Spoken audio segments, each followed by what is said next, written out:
O que acontece quando as flores lançam pólen no ar? O vento arrasta elas. Quando chove, há uma lavagem do ar e todo esse material que está no ar acaba se depositando. Mesmo quando não chove, essas partículas, se o vento acalma, acabam se depositando. Quando elas se depositam em ambientes de solo seco, elas acabam sendo consumidas ou decompostas naturalmente, se oxidam e tu perde esse material. Agora, tem alguns tipos de ambientes que acontece algo que conserva esses grãos de pólen, que são as turfeiras, os banhados, os açudes, os corpos aquáticos. Porque esse material, quando vai para um corpo aquático, ele lentamente se deposita no fundo.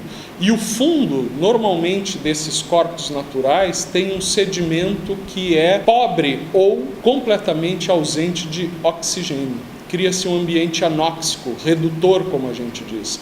E ali naquele ambiente, o material que se deposita acaba se conservando. Então todo o pólen, a cada ano, quando tem a primavera e tem essas floradas, o pólen acaba se depositando no fundo desses corpos. Se a gente vai imaginando que os sedimentos, ano após ano, vão se depositando cada vez mais, a gente pode, depois de milhares de anos, obter com um tubo uma amostra em profundidade desses sedimentos, e quanto mais profundo o sedimento, mais antigo ele é. E nós podemos aí, nesse caso, pegar uma amostra desse sedimento. Existem técnicas para a gente separar o grão de pólen do material físico e, através da análise em lupas e microscópios, a gente identificar aquele pólen. E aquele pólen pode ser comparado com o pólen das espécies que existem hoje.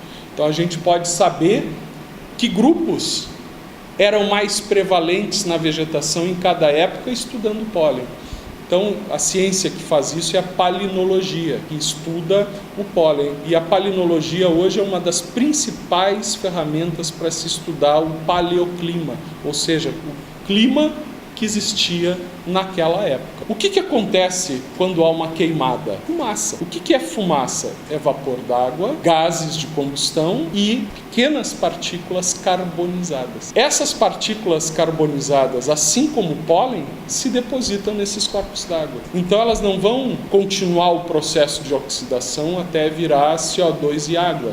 Não, elas vão ficar no ambiente anóxico, portanto elas vão ser preservadas. Então, quando a gente pega uma amostra dos sedimentos de uma turfeira, que é um lago que foi soterrado por sedimento durante muito tempo, nós, além do pólen, vamos encontrar essas mesmas partículas carbonizadas. E isso é um indicador também paleoclimático e também cultural. Porque antes da presença do ser humano, que ateava fogo naturalmente, a presença de material carbonizado era indicadora de um clima mais seco e quente, onde eventualmente existiam incêndios espontâneos no ambiente, só que numa frequência muito baixa. A partir do momento que o ser humano chega, a densidade dessas partículas nos sedimentos aumentou de uma forma exponencial. E isso não pode ser explicado pelos incêndios espontâneos. A única coisa que pode explicar isso é o fato do ser humano atear o fogo.